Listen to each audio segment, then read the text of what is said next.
Well, welcome back to the channel, guys. If you are new here, my name is Roger and I'm designing and building my own Modification Supercar. This is what the car looks like as of today, and if you're a regular here, you can see we have made a little bit of progress on the car in the last few weeks. For anyone new here, this is what the car should look like when it's finished, or it should be very close to that.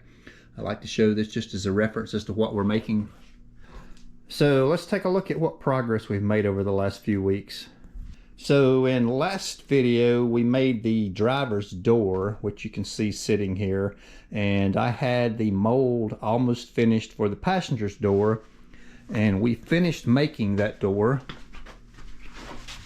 which is laying here. It's kind of hard to see, it's just laying up against the car, and it turned out okay. Not quite as nice as the driver's side, but very close. It just had one little imperfection in it, and we'll come back to this door eventually. I just wanted to have the shapes and sizes made for reference to see how things aligned and fit, but we're not ready to mount the doors yet. Just needed to make sure that they looked like everything was aligning correctly at this point. And I guess you'll notice that we have a fender and a hood made. We made the fender first. I was cutting the file on the CNC in the last video, and we finished that mold and made this part. And we have it sitting here close to where it goes. It's not completely trimmed out yet. There's a lot of fitting detail to do.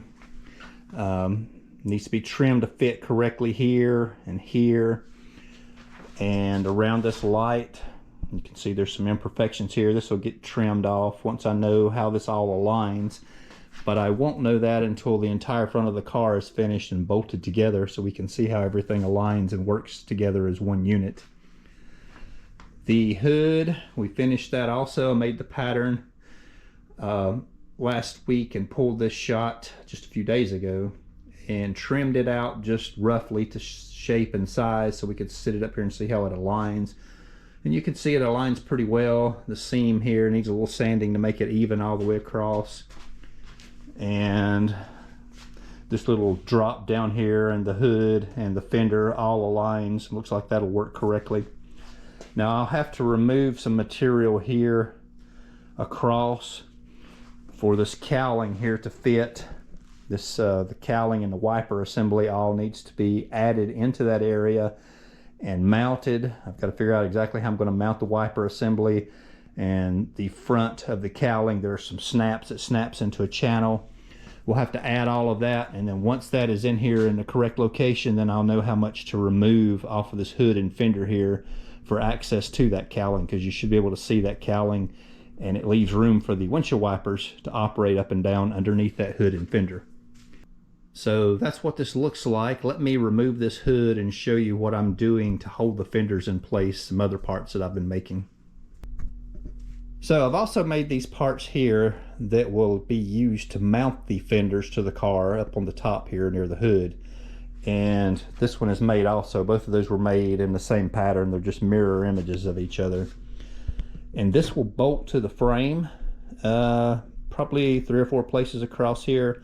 This will need to be trimmed off in the front and trimmed off in the back once I know what this looks like exactly. And this will bolt to the fender. You can see it's taller than it needs to be. It'll have to be trimmed to the correct height and bolt to the fender. And I've also made these parts here, which are the rain channels. This is both sides. This will have to get trimmed out. But this goes here. This will glue to the fender.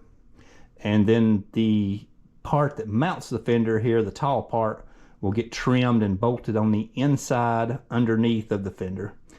And then once this assembly is fully put together, you'll have these rain channels here to direct water out of the car and keep it from leaking down in our baggage area here. There'll need to be a panel that bolts to this back aluminum tube here and comes in and encloses all of our fluids here, probably just under the lids or trimmed around these so we can have access to them easily. That'll also, that same part will have a water channel in it to catch water, any water that leaks down in behind the hood and through the cowling and the wiper assembly and drains out underneath the car. There'll also be a trim piece here that bolts to this aluminum tube and comes and closes all this in. And then once that front is closed in and the back is closed in, there'll be a drop-in piece here for our baggage compartment.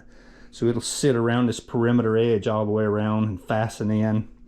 And it'll just be probably a fiberglass, maybe carbon fiber tub that fits in here. It'll be covered with carpet or fabric or something. And this will be the baggage area. You can see how much baggage room we'll have here. It's not a lot, but it'll maybe fit one small suitcase or a couple of small bags for an overnight trip underneath the hood. So we still need to make an inner liner or a secondary part underneath this hood that glues to it. And between those two are where the fasteners will sandwich and be for the hinges for the hood and the latch for the hood. And then there'll be two stops here on the corner that you can adjust the height of so the body panels all align correctly. And then this hood, the center fastener, will be here. I need to make and weld a piece on here that hood will snap down and lock into place once I have that component and know what everything looks like. That's a lot of design work left up here to complete this front, but hopefully this will give you an idea of what I'm thinking this will look like when it's finished. Okay, with that being said, the mold for the passenger's fender is cutting on the CNC right now. The first part of the mold, it's a 4-part mold, 2 large parts and 2 small parts. The first large part, or the largest part, is cutting now. The second part is here.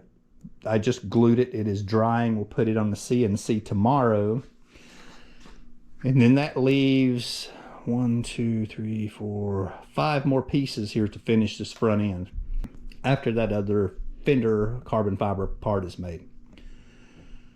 I have the parts here for the front corners that wrap around and enclose the lights, come around to the front of the car. I have this part ready on the computer, so I'll start cutting those 2 molds next once the fender over here is done. So it'll be this corner, and then this corner is just a mirror image of that. Once those 2 pieces are done, it's just the front end of the car, which is a splitter, the front fascia, and then the piece at the bottom of the hood between the 2 fenders. I do have a question for any of you guys that do a lot of carbon fiber work.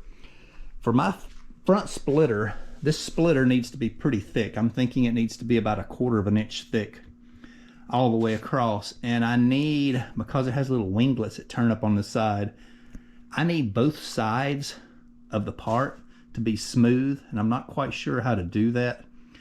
I've never made a part that's 1/4 inch thick, for one thing. I have the Soric material I can use inside between the layers of carbon fiber to build up some thickness. I know it'll add some weight, but it's also strong, and it's an easy, inexpensive way to make the part thicker.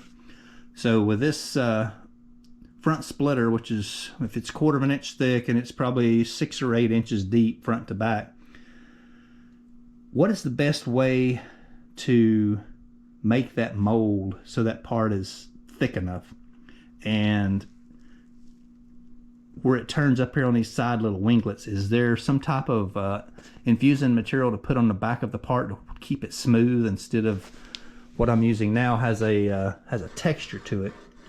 It's real grainy. I don't know if there's something I can use to keep that side of the mold smooth also, or if I just need to sand that down after the part is made until it becomes smooth.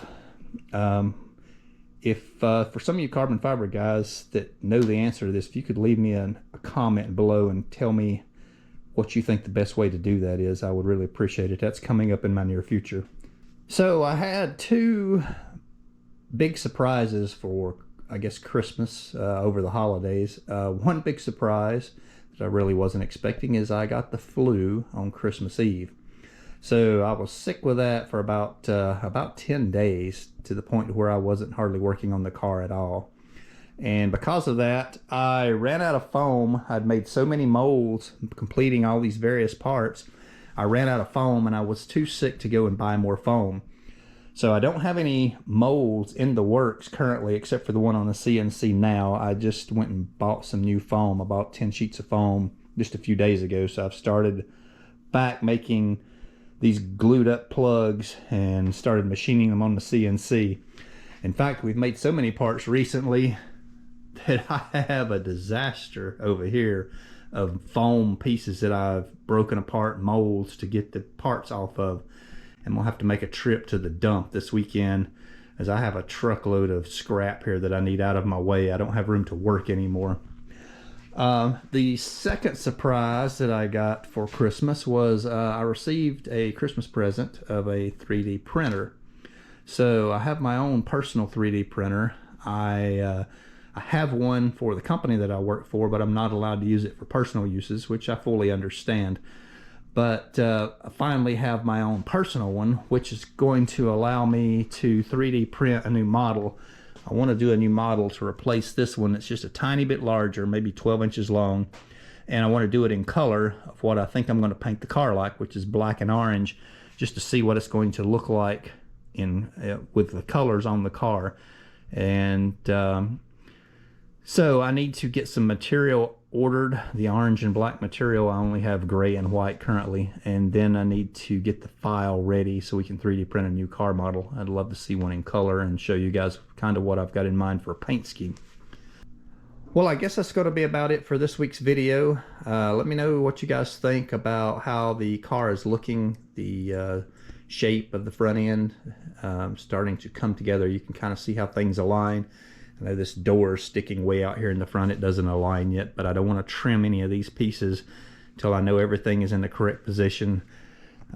It's easy to trim more off of a part, and it is hard to add to a part if you cut it too small. Oh, one more thing I thought of.